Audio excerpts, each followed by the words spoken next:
In this video, I'm going to teach you how to read financial statements. And don't worry, you don't have to be an accountant. So I'm going to break this down super simple. And if we're just meeting, I'm Casey, an accountant at a Fortune 200 company. So if you want to follow along with me, open up Google and type in Ulta 10K. From there, after the PDF loads, scroll down to the table of contents, click on financial statements and supplementary data. And today we're looking at 3 key statements: balance sheet, income statement, and statement of cash flows. So first up, what exactly are financial statements? Well, financial statements are going to show the health of the business, or what really is going on. Is the company making money?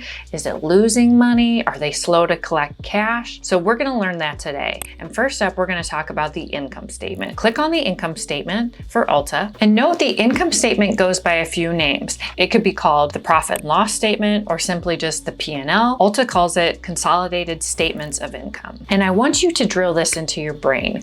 Revenue minus expenses equal net income or net loss. Look at Ulta's consolidated statements of income and you can see revenue, which are things that bring in money to the organization, and expenses, which lower the money for the organization. Revenue is always listed first, followed by the company's expenses. For example, as you can see, Ulta's net sales, which think about it, okay, you go into a store, you purchase a product that equals sales revenue for the business, less expenses, for example, selling, general, and admin expenses, which mean maybe the accountants or the sales staff at Ulta. And then when you look at sales revenue minus the expenses, you're left with net income or net loss. Scroll up to the balance sheet, and the balance sheet shows what the company owns versus what the company owes. And whatever is left over is shareholders' equity in Ulta's case. So I want you to put into your mind assets equals liability plus equity. And as I stated before, assets are what the company owns. So Ulta owns things like cash and cash equivalents, receivables net, merchandise inventories, and Ulta owes liabilities, things like accounts payable, accrued liabilities, deferred revenue, and current operating lease liabilities. And what is left over is listed in the shareholders' equity section. Items listed here are stockholders' equity, treasury stock, additional paid-in capital, and retained earnings. And remember, the balance sheet must always be in balance. Assets equals liabilities plus owner's equity. Now, finally, we're going to talk about the cash flow statement, which is the most confusing financial statement to prepare as an accountant. Am I the only one? Anyway, I don't want to overwhelm you. The statement of cash flows is divided into 3 key areas: operating activities, investing activities, and finally, financing activities. And the cash flow statement is a very important statement because you want to make sure that the company has enough cash on hand to be able to pay its day-to-day expenses. So you might be like, well, what do you mean, Casey? I don't understand. The company I'm considering investing into has really